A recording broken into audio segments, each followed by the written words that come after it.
Ex-teacher aide sentenced for raping second grader, exposing him to AIDS, and hiring a hitman to kill a little boy.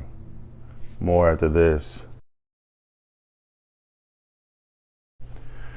Hello everyone and welcome back to aide's Point of View, where I give you my analysis of the most popular topics in the world today. In today's video, we have a 39-year-old teacher aide who basically raped a little boy, a 7-year-old little boy, and made him do some unspeakable things. And then a hitman was hired, or at least tried to be hired, to get this little boy, his mom, and his grandmother off of God's green earth. Before I dive into the details of the video, if you're new here, welcome. Welcome to aide's Point of View. Do me a favor, hit that subscribe button, hit that like button as well. It'll bring more prospective people over, awesome people over, similar to yourself, over to aide's POV. All my normal subscribers, thanks for coming back. I'm diving in. A 39-year-old former teacher's aide was sentenced this week to 50 years in prison for raping a young boy and knowingly exposing him to AIDS. Court records show a judge handed Deonte Taylor a 45-year sentence for the 3 counts of statutory sodomy, then 5 years for recklessly risking infection of another with an HIV when actor is known infectedly. The St. Louis Post-Dispatch reports Taylor also entered the guilty plea for 2 months of conspiracy to commit murder. Taylor was convicted April 21st. According to the St. Louis County Prosecuting Attorney Office, Taylor committed statutory sodomy on the 7-year-old boy at Lusher Elementary School. Taylor then reportedly worked with Michael Johnson to find someone to murder his child victim and the boy's mother and grandmother. John White reportedly said Taylor and Johnson offered to pay him $20,000 to commit the crime. According to the St. Louis Post-Dispatch, Johnson is reportedly Taylor's boyfriend and met White in jail. The St. Louis Post-Dispatch reports the boy testified Taylor removed him from music class on November 13, 2015, and took him to a nearby bathroom. Taylor then reportedly brought the boy to the classroom and showed him pornographic videos on his phone. The boy was forced to perform oral sex on Taylor, then Taylor raped him. And these are the people that we have watching after our kids. The boy was reportedly tested negative for HIV, which is a good thing. Taylor was reportedly fired from Lusher Elementary School in 2015. Get this, for unrelated reasons. Unrelated. Then he got rehired to teach 5th grade in Ferguson, Florissant School District. I can't make this up. I can't. White went to the police after Taylor and Johnson offered him the $20,000 to kill the victim and his family members. White was reportedly in jail at the time for a probation violation. Taylor reportedly said Taylor reportedly said to White in the rec yard of the jail, "I got something I need you to do for me. I want to know if you would like to take a hit." White shared the situation with him, okay?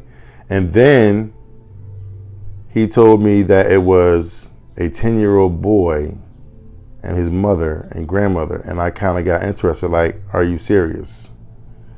You want to hurt a baby? Taylor reportedly provided White with the victim's address, phone number, social security number, and other personal information. How did he get all that information if he wasn't part of the family or knew somebody in the family to get the information? But I digress. He supposedly offered White to make it look like an accident, such as a carbon monoxide poisoning or a fire, while the family was sleeping. and try to put it on the kid playing with matches. Johnson, Taylor's boyfriend, reportedly worked as a choir director at the same time at a Baptist church. Johnson even allegedly offered White diet tests while handing him money to commit the hit. White told KTRK he went to the police because if I didn't do it, he would have gotten someone else to do it. All right, this video, this story, this whole situation is just, I can't make this up. So now you got an ex-teacher's aide who raped a second grader, showed him porn, raped him, made him commit oral sex, okay? That in itself is enough to make a 20-minute video, okay? But I promise you this won't be that long.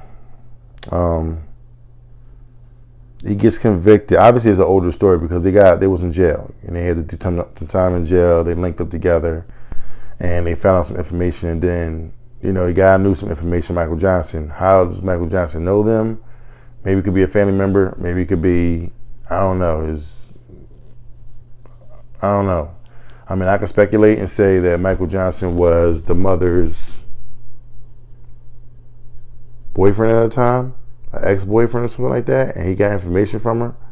I mean, how else would you have? I mean, I know there's ways you can get people's address and phone number and stuff like that, but their social security card, their social security number, how do you get some pertinent information, private information, very private information like that? That's just not on some bulletin board or, on a post or, a link. You know what I'm saying? That's encrypted and deep information. So, how did he get that information? But yeah, let's get back to the story because this is crazy because you got an ex-choir director, all right? They involved in sodomy. They're involved in murder, killing. What church was this at?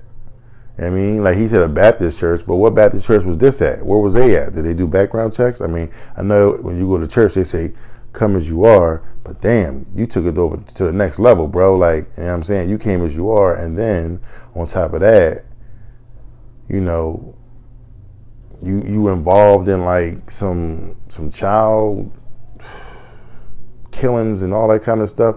And I believe it said that Michael Johnson was the choir director and the ex-teacher's aide, which was crazy to me because he might have got hired at the time, which was fine, and everything was cool.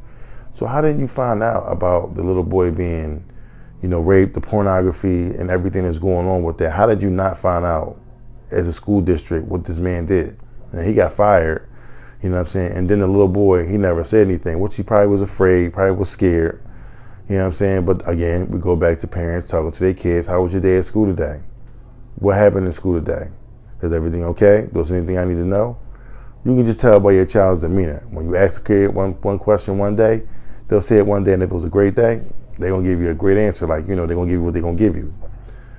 Kind of, when a child has something on their mind, they're scared, they don't want to tell you something, their demeanor might be a little more reserved, a little more down in the dumps, not as jovial or anything like that. It's more or less, okay, I guess. And they won't say nothing. That's when it's up to you, okay, the parent, to sit there and drill in there. Just drill. Just get the drilling. What's going on? What's somebody to know? What happened? Who was your teachers? You got to ask these questions. I know us as parents. Sometimes you go to work, you come home, you so concentrated on what's going on at work, and how how your day goes, and how that thing goes, and all that. We tend to forget to dig deep and get into it because you might be tired from work. You might be working 12 hours a day. You might be a single parent. You might be, doing everything that you possibly do to take care of this kid. And you just want, everything to work itself out. But life doesn't always give us that option for things to just always just work itself out on its own. Because it takes us as parents to actually be parents okay, and do what needs to be done. You know what I'm saying? Every day not gonna be a perfect day for a child. Children do have stress, they do have issues, they do have things that they deal with.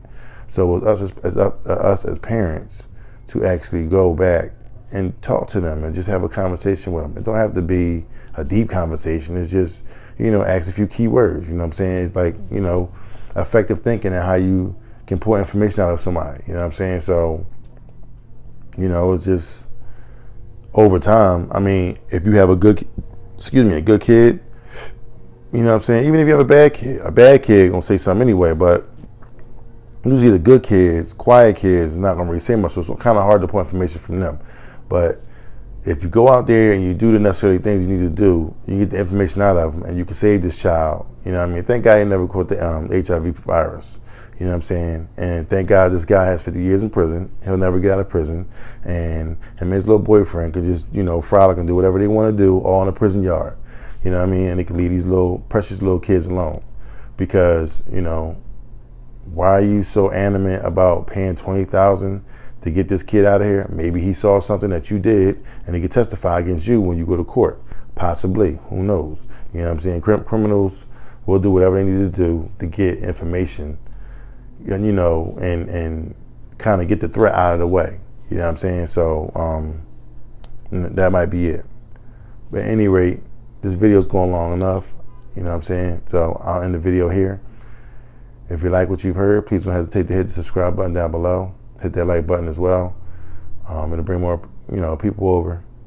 Awesome people like you and you and you and her over to AG's POV. And, check me out on my social media platforms, and we will talk again a little bit later. Now, let me ask you a question before we go. In the comment section below, do me a favor. Answer this question. How do you feel about this guy being a choir director, working with kids? Like, how do you feel about that whole situation? And then for him to turn, what made him turn to want to hurt kids? You know what I'm saying? So, let me know that in the comments. You know what I'm saying? Like, let me give me your assessment, how you feel about it. Again, I'll talk to you guys in the next episode. I love every single one of y'all. Please be extra careful out there. I love every single one of y'all again. See you in the next episode. Peace.